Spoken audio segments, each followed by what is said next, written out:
Welcome to the Global Intelligence Weekly Wrap-Up, the podcast where open-source reporting becomes actionable intelligence. Neil Bisson, a retired Canadian Security Intelligence Service intelligence officer and director of the Global Intelligence Knowledge Network, breaks down a series of developments that underscore how espionage, sabotage, foreign interference, and terrorism continue to reshape the global security landscape.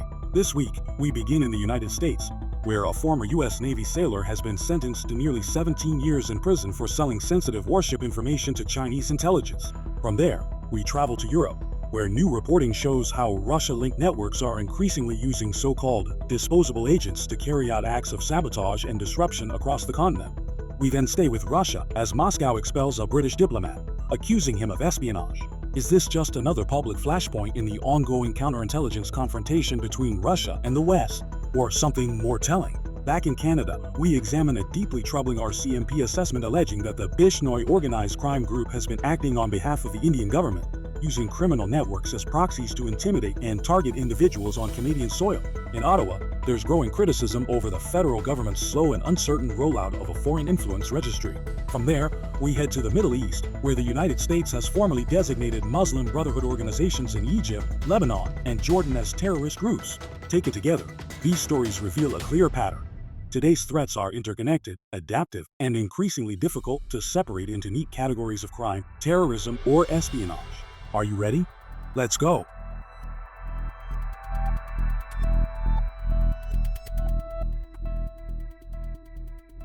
Hello, welcome back to another episode of the Global Intelligence Weekly Wrap-Up. I'm your host, Neil Bisson, a retired intelligence officer with the Canadian Security Intelligence Service and the director of the Global Intelligence Knowledge Network. Each week I take headline news concerning espionage, sabotage, national security, and terrorism and provide you with the insights and analysis that goes beyond the story. Through analysis and cooperation, I provide you with the perspective and context to understand how the shadowy world of intelligence, counterintelligence, statecraft, and spycraft affect your career, your country, and your safety. So without further ado, let's dive in. For our first story this week, we're returning to a threat stream that I've addressed before on this podcast, the sustained and systematic effort by Chinese intelligence services to recruit insiders within Western militaries. On an episode previously aired in April last year entitled Meta Compromises U.S. National Security and Canadian Campaign is Plagued with Foreign Interference, I discussed U.S. indictments that revealed Chinese intelligence efforts to groom and recruit U.S. Navy personnel in order to gain access to sensitive naval information. Earlier this week, in an article entitled Ex-U.S. Naval Officer Gets 17 Years in Prison Selling Ship Secrets to China, represents the outcome of the same operational environment. On January 13th, the federal court in California sentenced Patrick Way, 25, a former U.S. Navy soldier, to 200 months in prison, just under 17 years, after he was convicted by a jury on multiple counts, including espionage, for selling sensitive U.S. naval information to a Chinese intelligence officer. Patrick Way served as an engineer aboard the USS Essex, a U.S. Navy amphibious assault ship. In that role, he had authorized access to technical documentation, operational manuals, and internal systems references tied to the function and maintenance of U.S. warships. According to the court records in the Department of Justice, between March 2022 and August 2023, Wei provided a Chinese intelligence officer with at least 30 technical and operational manuals, along with other sensitive material related to U.S. naval systems. In exchange, he received more than $12,000 US in cash payments over an 18-month period. Prosecutors told the court that the information Wei transmitted included detailed documentation about shipboard systems and how U.S. amphibious assault vessels are operated, maintained, and supported. From a military intelligence perspective, this type of material allows a foreign navy not only to understand how platforms are built, but how they are sustained, where their limitations exist, and how they might be disrupted, degraded, or exploited during future conflict. In sentencing filings, federal prosecutors argued that Wei's actions went far beyond isolated document theft. They stated that his disclosures compromised the U.S. Navy's entire fleet of amphibious assault ships by providing China with thousands of pages of technical information that reveal how these vessels function as an integrated system. What is particularly significant in this case is that Wei was fully aware of the nature of his actions. Investigators revealed that he had told a friend that his contact with the Chinese handler was, quote, quite obviously espionage. Despite this, he continued to meet the handler and transferred material over an extended period. This places the case squarely within the most damaging counterintelligence category, the willing insider, an individual with legitimate access who knowingly chooses to cooperate with a foreign intelligence service. The case directly aligns with patterns I previously discussed on this podcast. In the April 11, 2025 episode, I examined U.S. indictments detailing Chinese Ministry of State Security efforts to identify, cultivate, and recruit U.S. naval personnel. That earlier reporting outlined how Chinese intelligence handlers were focusing on naval ecosystems, using relationship building, financial incentives, and digital communication platforms to establish long-term access. Wei's recruitment reportedly began in 2022 when he was first approached by a Chinese intelligence officer through social media. That detail is operationally important. It reflects how modern intelligence services increasingly conducts spotting and assessment in digital spaces rather than through traditional diplomatic channels. Service members no longer need to travel overseas to be identified. They can be located, profiled, approached, and cultivated entirely online. Wei was not the only U.S. sailor implicated in this broader effort. He was one of 2 U.S. Navy sailors arrested in 2023 for espionage linked to China. The second sailor, Wenhen Zhao, was later sentenced to prison after providing sensitive non-public military information related to operations, training activities, and critical infrastructure. Taken together, these cases demonstrate continuity. These are not isolated breaches. They reflect a sustained, methodical recruitment strategy directed at U.S. naval personnel. From an intelligence standpoint, the most striking element of this case is the cost-to-impact ratio. For just over $12,000 US, Chinese intelligence obtained insight into complex naval platforms, internal systems architecture, and fleet-level operational practices. This reinforces a central principle of espionage, that penetrating human systems is often cheaper, quieter, and more strategically valuable than cyber intrusion. No classified network was hacked, no perimeter was breached, no malware was required. Wei was already a trusted insider to the system. Technical manuals, maintenance documentation, and operational procedures are foundational intelligence. They support wargaming, cyber targeting, electronic warfare planning, logistics modeling, and vulnerability analysis. They allow foreign militaries to simulate how platforms perform under stress, how quickly they can be repaired, and which subsystems represent critical points of failure. This case also reinforces why modern counterintelligence programs focus so heavily on insider threat indicators, such as financial pressures, unexplained foreign contacts, behavioral shifts, online engagement patterns, and the exploitation of personal grievances. Once an insider decides to cooperate, the damage is rarely limited to a single disclosure. It compounds. Patrick Wei's sentencing sends a strong legal message, but operationally it confirms that Western intelligence services have been warning about this for years.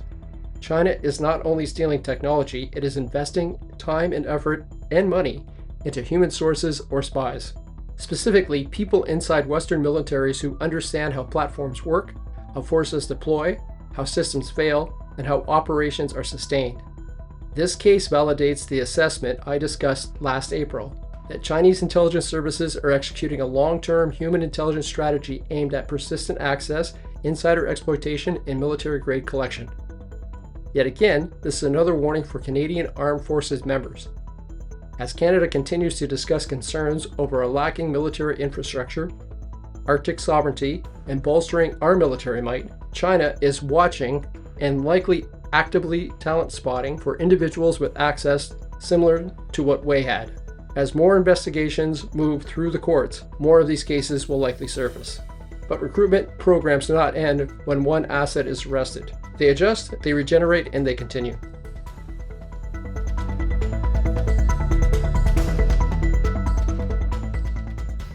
We head to Europe for our next story. We shift from classic espionage to something that sits squarely in the gray zone, the use of sabotage as a form of hybrid warfare. This Sky News report examines how Russian-linked intelligence networks are increasingly using what are being described as disposable agents to carry out low-cost, deniable acts across the UK and Europe, designed to undermine NATO cohesion, raise the political cost of supporting Ukraine, and erode public trust in the government security systems. The reporting draws heavily on new research from the Royal United Services Institute, or RUSI, which argues these operations are no longer isolated incidents. they are becoming a systematic campaign. According to the RUSI research referenced in the article, Russian intelligence-linked actors are recruiting individuals online, including Ukrainians and other nationalities, to conduct acts such as arson, vandalism, and other hostile activity in European states. The key point here is how this is being done. Instead of relying primarily on trained intelligence officers physically operating inside Europe, the report describes a shift towards a remote model. Handlers use messaging apps such as Telegram or even gaming platforms to identify and task individuals who may have little or no understanding of what is really behind the request. In other words, this becomes sabotage outsourcing, a gig economy model where the people carrying out the acts are expendable, easily replaced, and often highly deniable. The article also highlights why money matters in this space. The report notes that payments can range from hundreds to thousands of euros, often offered in cryptocurrency, which makes attribution and financial tracing more difficult for investigators. RUSI's assessment is that the recruitment pool tends to include people more vulnerable to quick cash, teenagers, migrants, and in some cases, older individuals with former Soviet military experience, people who may be easy to approach, persuade, and manipulate. The story is best understood against the backdrop of Russia's post-2022 hybrid toolkit. After Russia's full-scale invasion of Ukraine, many Russian intelligence officers were expelled from European countries. The RUSI assessment in this report is that those expulsions helped force adaptation. With fewer official or semi-official intelligence personnel able to operate openly, networks leaned more heavily on intermediaries and cutouts, and increasingly on agents for a day. And the timing matters. The article notes a reported rise in Russia-linked arson and serious sabotage incidents across Europe, from very low numbers in 2022 to higher levels in 2023, and then a further increase in 2024. In the logic of hybrid conflict, a rising tempo matters even when individual events look small, because the cumulative effort is what shapes public perception and tests political will. The report also emphasizes something that's easy for policymakers and the public to miss. Individual incidents can appear opportunistic, even random, but collectively, they can indicate a coordinated campaign designed to probe NATO, red lines, distract law enforcement, and stretch security services across multiple jurisdictions.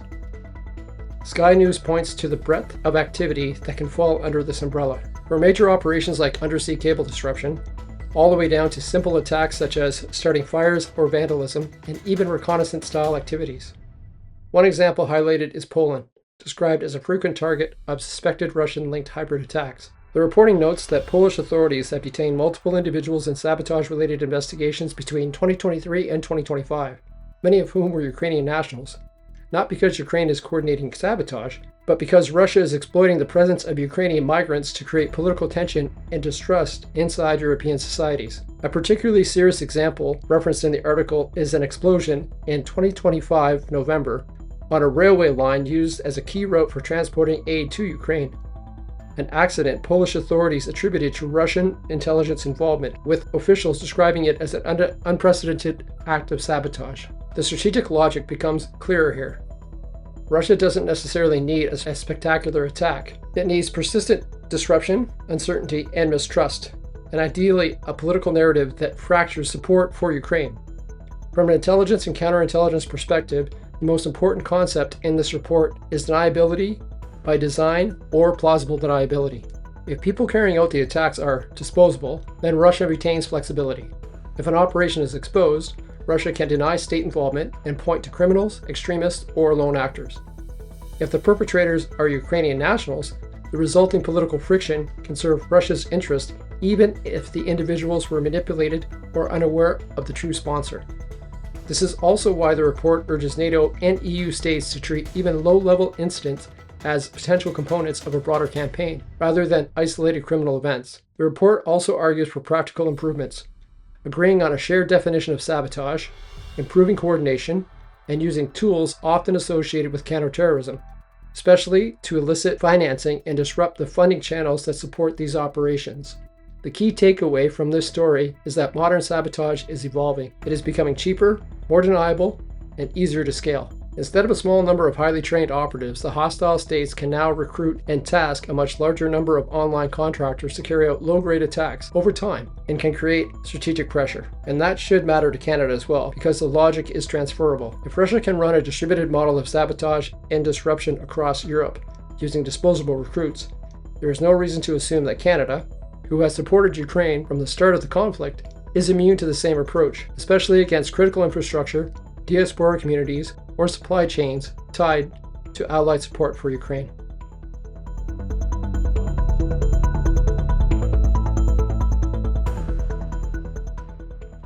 Russian sabotage and proxy operations in Europe is a good segue into our main story this week, as we move to Moscow, where the intelligence confrontation between Russia and the United Kingdom has flared again, this time through the expulsion of a British diplomat accused of espionage. On January 15th, Russia announced that it was expelling a British diplomat from the UK embassy in Moscow, alleging he was operating as an undeclared intelligence officer. The United Kingdom has rejected this allegation, describing it as malicious and baseless, and said it was considering how to respond. On the surface, expulsion can look like routine diplomatic disputes. In practice, they are often the public-facing tip of a much deeper conflict involving counterintelligence pressure, disruption, and political signaling between services and states. Russia's Federal Security Service, the FSB, stated that it had identified a British diplomat who had accused of carrying out intelligence activity under diplomatic cover. Russia revoked the diplomat's accreditation and declared that he must leave the country within a set period, approximately 2 weeks. Russia's foreign minister then summoned the UK's senior diplomatic representative in Moscow, the charge d'affaires, to issue a formal protest and deliver the expulsion notice. In other words, Russia treated this not as a quiet administrative matter, but as a deliberate political act intended to be seen and understood. The diplomat has been publicly named in reporting as Gareth Samuel Davies, who held the title of Second Secretary at the British Embassy in Moscow. Russia alleges that he was not simply a career diplomat, but an undeclared intelligence officer using diplomatic status as cover. The UK government rejected the accusations and framed the expulsion as part of a broader pattern of hostile Russian behavior. London also signaled that it was weighing its response, language that typically indicates that the UK is considering reciprocal action. This incident must be understood within the post-2022 reality of Russia's relations with Western states. Since Russia's full-scale invasion of Ukraine, diplomatic relations have deteriorated sharply, and intelligence competition has become more overt and public. Expulsions in this environment serve multiple purposes. They remove individuals Russia claims are engaged in intelligence work, they disrupt embassy capacity, including routine diplomatic functions, and they provide a mechanism for retaliation and escalation management that remains below the level of criminal prosecution or kinetic action. This is also not the first time Russia has used this playbook against the UK. In recent years, there have been multiple rounds of accusations and expulsions, with Russia alleging espionage and Britain denying it. The repetition matters because it shows this is not a single episode, it is a sustained pattern. From an intelligence perspective, there are two key layers here. First, the operational environment. Embassies are one of the classic arenas where intelligence services operate under diplomatic cover and where host countries' counterintelligence services focus a significant amount of attention. Expulsions are one of the host state's main effective overt tools. They remove a person of interest without the legal burden, evidentiary threshold, often with minimal international consequences of a criminal prosecution. Second, the strategic signaling. Russia's consistent messaging in these cases is that it will not tolerate what it describes as undeclared intelligence activity, and it often pairs expulsions with warnings not to retaliate, while simultaneously threatening asymmetrical response if retaliation occurs. This is a classic escalation control technique. Impose a cost, define the narrative, and attempt to deter an equal response while preparing for one. If the UK responds with reciprocal expulsions, which is common in these situations, the net result will likely be a further reduction in diplomatic presence and a narrowing of formal channels between London and Moscow. In a hostile environment, reduced communications can increase the risk of miscalculation, even if it satisfies political and security imperatives. The bottom line? This expulsion is another indicator of how adversarial and transactional Russia's relationship with the UK has become. While a single expulsion may appear procedural, it reflects a broader cycle of counterintelligence pressure, diplomatic retaliation, and public messaging that has become normalized since the war in Ukraine began. There are two things that should be watched for: whether the UK issues a reciprocal expulsion, and whether Russia responds again in kind. Because in this current climate, neither side wants to be seen as taking an operational intelligence hit without returning one.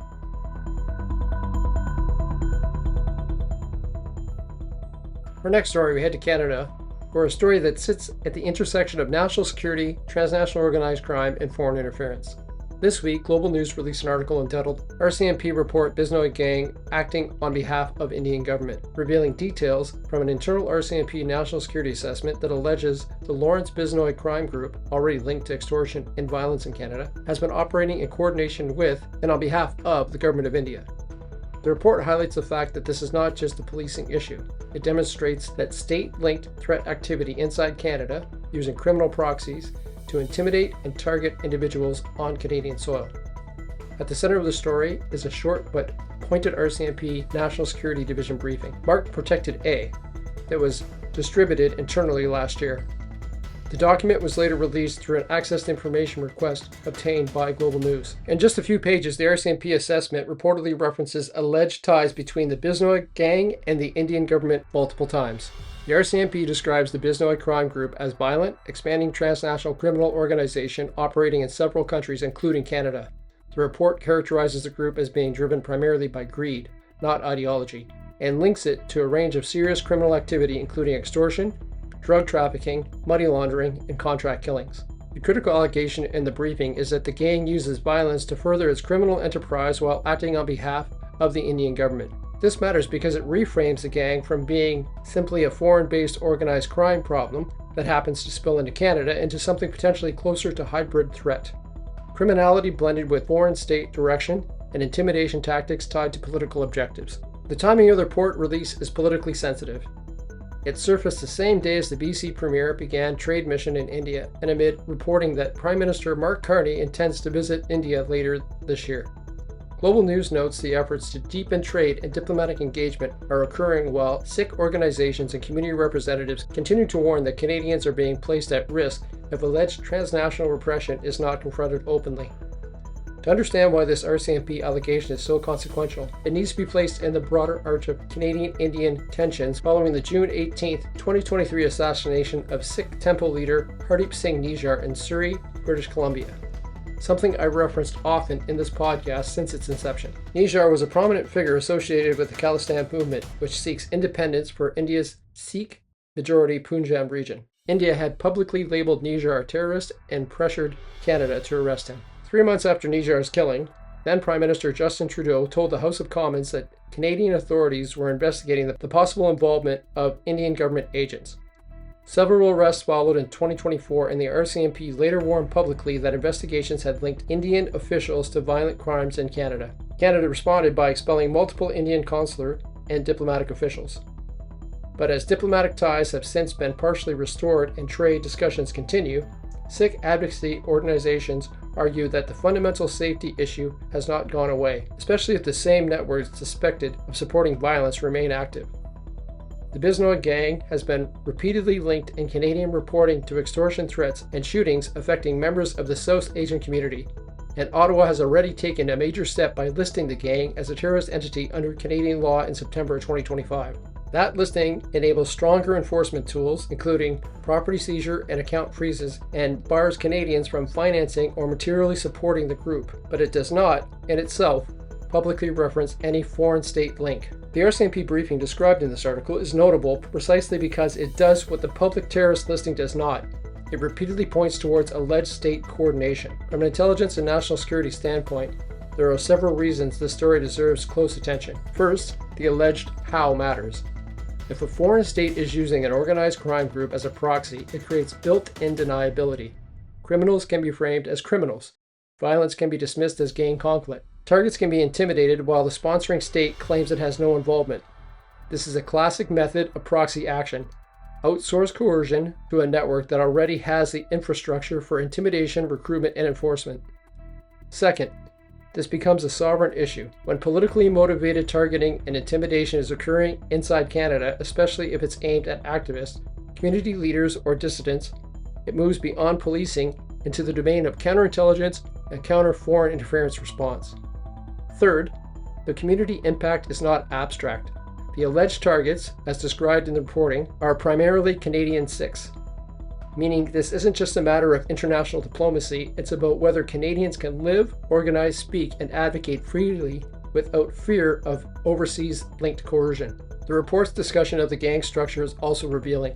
The RCMP briefing describes an organization that has grown from roots in Punjab into a global network, operating across regions with significant Punjabi diaspora communities. It reportedly notes that Lawrence Bisnoy has been incarcerated in India since 2015, yet is believed to continually direct the organization, while a close associate, often identified as Goldie Brar, is believed to have taken on a leading operational role. The implication is that Canada is not dealing with a loosely connected set of criminals. It is dealing with a durable transnational network capable of projecting intimidation, violence across borders, and according to the RCMP assessment cited here, potentially capable of being used in support of state objectives. The story raises a hard question for Canadians going forward.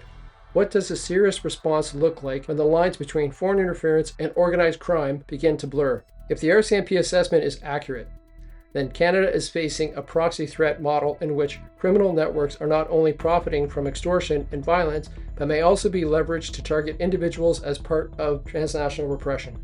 That demands clarity, not ambiguity, because the public, and especially affected communities, need to know that allegations of foreign-linked violence are being treated as national security threats, not just criminal incidents. It also demands policy discipline. Canada can pursue trade, diversification, and diplomatic engagement, but not at the cost of downplaying credible warnings about intimidation and violence occurring inside our borders, because the first responsibility of government is the safety and security of Canadians.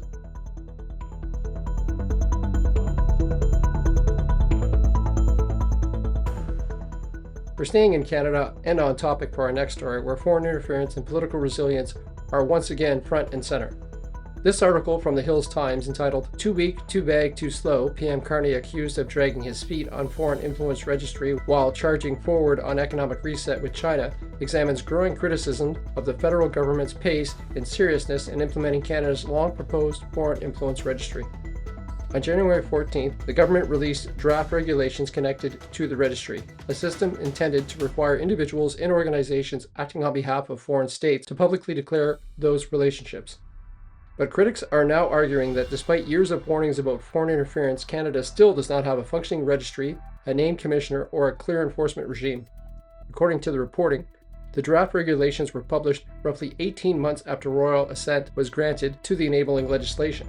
Opposition parties and national security observers are now questioning why implementation has moved so slowly, particularly given the volume of public reporting, intelligence warnings, and high-profile inquiries regarding foreign interference in Canada.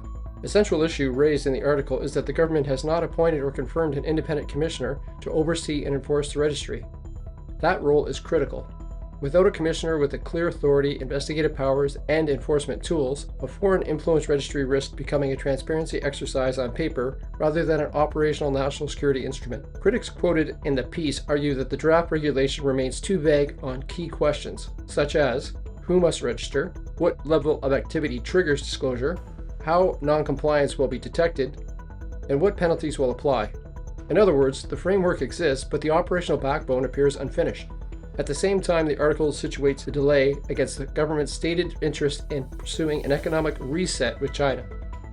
That contrast is driving much of the political criticism. The perception that Ottawa is willing to move quickly on economic engagement but slowly on defense measures designed to protect Canada's political system from covert foreign influence. The push for a foreign influence registry did not emerge in a vacuum. For several years, Canadian intelligence agencies, parliamentary committees, media investigations, and two major public inquiries have all pointed to persistent foreign interference efforts targeting Canadian political institutions, elected officials, diaspora communities, and public discourse. The concept behind a registry is straightforward. It is meant to force disclosure when individuals or entities in Canada are acting under the direction of or in coordination with a foreign state or its proxies for the purpose of influencing political or governmental processes. Comparable registries already exist in allied countries, including the United States and Australia. In those systems, registries are not intelligence tools themselves, but they create transparency, investigative leads, and legal obligations that make covert influence harder to sustain. The Hills Times reporting highlights that Canada is now well past the debate phase. Legislation has been passed. Public awareness is high. The continual outstanding issue is execution. Whether Canada has moved forward from acknowledging and admiring the problem to building a durable mechanism to try and manage it. From an intelligence and counterinterference perspective, registries serve three main purposes. First, they introduce friction. Foreign influence thrives on opacity. Disclosure requirements force foreign states and their proxies to choose between visibility and legality. Second, registries create investigative baselines. They provide law enforcement and security agencies with reference points, names, declared relations, and activities that help distinguish transparent advocacy from undeclared foreign tasking. Third, registries carry deterrent value. When properly enforced, they raise the cost of operating influence networks, disrupt recruitment pipelines, and provide prosecutors with early legal intervention options. But all of that depends on design and enforcement. A registry that is too narrow becomes symbolic, a registry that is too vague becomes unenforceable, and a registry without an empowered independent commissioner becomes administrative rather than protective. This is why the articles focus on delays, unclear authorities, and the absence of a confirmed commissioner is not procedural trivia.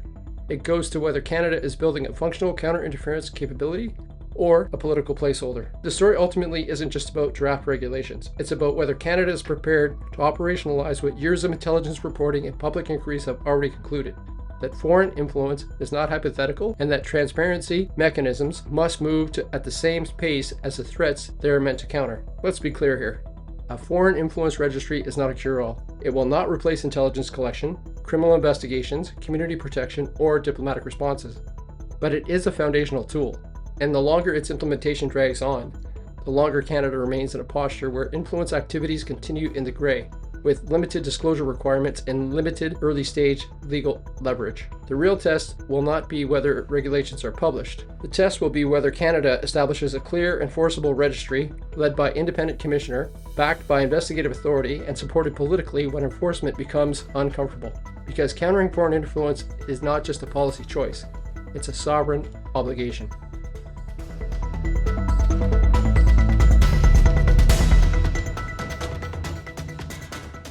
For our next story, we return to the Middle East, where the United States has made a major counterterrorism and foreign policy move with significant regional and international implications. The article, U.S. labels Muslim Brotherhood organizations in Egypt, Lebanon, and Jordan as terrorist, details a decision by the U.S. government to formally designate branches of the Muslim Brotherhood in 3 countries as terrorist organizations. The announcement was made on January 13th and marks a significant escalation in how Washington is choosing to treat elements of one of the most influential Islamist movements in the modern Middle East. The U.S. government has now officially designated Muslim Brotherhood-linked organizations operating in Egypt, Lebanon, and Jordan under terrorism authorities, triggering sweeping legal and financial consequences.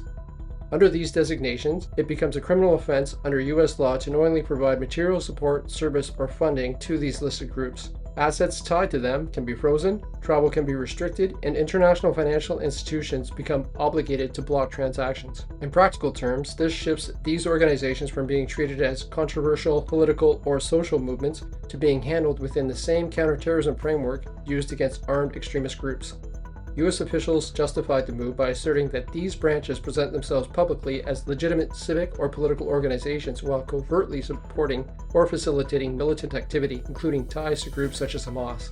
The Lebanese branch, often known as Al-Jama'a al-Islamiyya, is being treated as directly involved in militant activity, while the Egyptian and Jordanian branches have been designated under terrorism financing and global sanctions authorities. This creates a much broader legal environment in which individuals, charities, companies, or intermediaries suspected of supporting these organizations can now be targeted through financial disruption, criminal investigations, and international enforcement mechanisms. The Muslim Brotherhood was founded in Egypt in 1928 and has since evolved into a transnational ideological movement with branches, affiliates, and sympathizers across Middle East, Europe, and North America.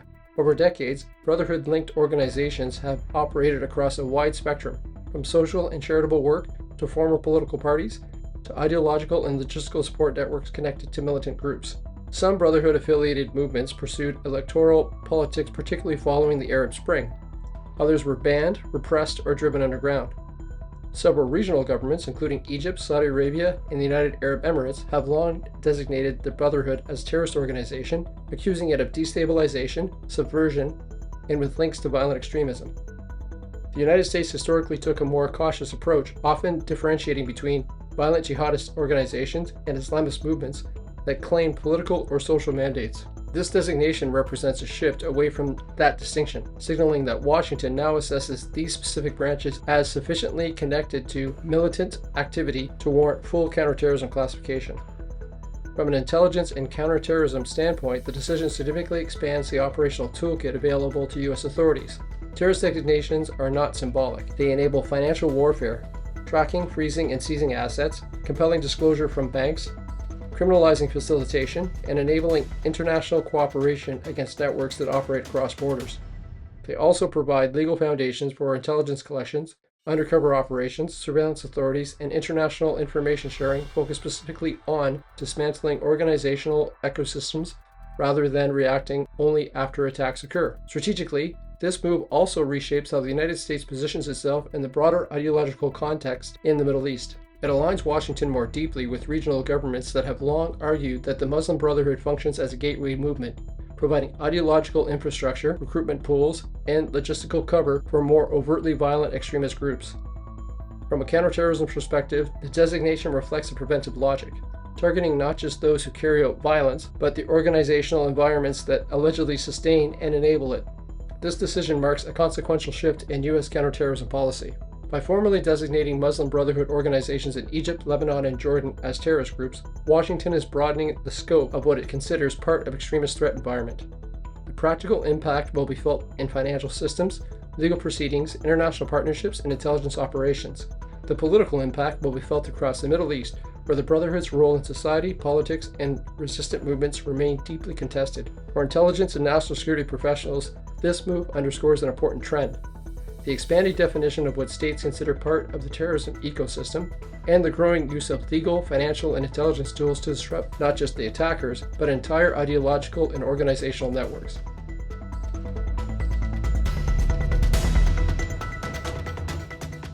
For our final segment this week, we turn to a developing espionage case in Israel that highlights the ongoing threat posed by Iranian intelligence operations penetrating even disciplined military forces. The Jerusalem Post reported that an active soldier with the Israeli Defense Forces serving in the Givati Brigade was arrested back in September of 2025 and has now been formally charged with spying for Iran. Much as in our first segment this week, this case underscores how hostile actors continue to target military personnel for intelligence collection, leveraging access to critical information about defense infrastructure, weapon systems, and strategic sites. According to the court release published on January 15th, an unnamed soldier had been in contact with Iranian intelligence forces since July of 2025. Israeli authorities allege that the soldier provided photos and videos of important locations, including from inside military bases, as well as detailed information on weapons and armaments used by the Israeli Defense Forces, or IDF. The intelligence was furnished to Iranian handlers in exchange for financial compensation. The arrest followed a multi-agency investigation involving Shin Bet, the investigative military police, and Malmab, which is the director of security of the defense establishment. The soldier now faces multiple charges, including contact with a foreign agent, passing information to the enemy, impersonation, and obstruction of justice. What makes this case particularly serious is not just the betrayal of trust inherent in an IDF service member spying for a foreign adversary, but the proximity to and access inside Israeli military ecosystems that the individual possessed. Materials from within army bases and information on weapon systems can provide foreign intelligence services with actionable insights for strategic planning, target development, and long-term collection priorities. This arrest is part of a broader pattern of Iranian espionage efforts targeting Israelis, both inside and outside formal defense structures. The Jerusalem Post notes that a number of Israelis have been detained in recent months on similar charges of assisting Iranian intelligence. For example, in September 2025, another Israeli man was convicted after being recruited through a Telegram contact who allegedly tasked him with various operations on behalf of Iranian agents, including recruitment and propaganda-related activity. In October 2025, a separate individual was arrested for conducting security-related missions for foreign agents, including retrieving and transferring equipment according to instructions. In January 2026, an indictment was filed against a third person accused of conducting surveillance for individuals suspected of being Iranian intelligence operatives, including installing a dashboard camera for remote monitoring and specific locations. These cases collectively suggest that Iranian intelligence services are employing multiple recruitment vectors, from social media approaches to exploitation of personal vulnerabilities, with an aim to gather additional and strategic intelligence. From an intelligence and counterintelligence perspective, this development is significant on several levels. First, it reflects the persistence of Iranian human intelligence, or HUMINT, efforts against Israel, a state with highly developed counterintelligence capabilities. Despite rigorous vetting and internal security measures, adversaries continue to identify and exploit individuals willing to betray their oath and access. Second, the range of alleged activities, from collection of visual intelligence to passing details on weaponry, highlights that foreign services are not simply seeking incidental or opportunistic information. They are targeting tactical and strategic level materials that could feed into broader operational planning or long-term capability assessments. Third, the involvement of multiple agencies. Shin Bet, military investigators, and defense security underscores the severity with which Israel views this threat. Espionage cases involving active military personnel trigger some of the most intense investigative resources available precisely because of the access and potential damage involved. This case is a reminder that espionage remains a potent and evolving threat even against well-secured societies or governments. As Iran continues to blend cyber operations, diplomatic intelligence functions, and human recruitment campaigns, nations like Israel, and by extension its allies, must remain vigilant against efforts to penetrate military and defense infrastructures. For Global Intelligence Weekly Wrap-Up listeners, this story reinforces a broader pattern that I've been talking about for years. That adversarial states have not stopped investing in human access to sensitive defense ecosystems, and that insider threats, whether ideological, financial, or coercive, remain among the most dangerous forms of intelligence compromise. Espionage and counter-espionage are not going away anytime soon. But don't worry, because neither am I.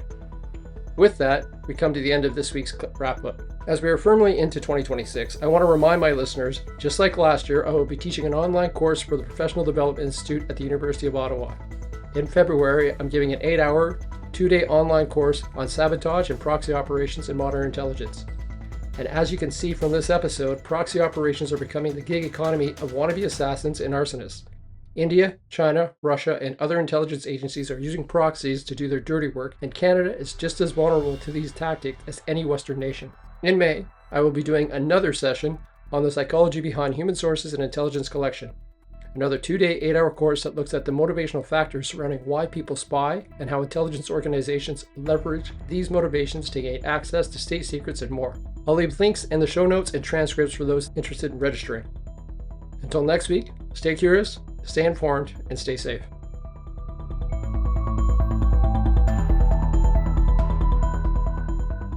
That wraps up this week's Global Intelligence Weekly Wrap-Up. Thank you for listening.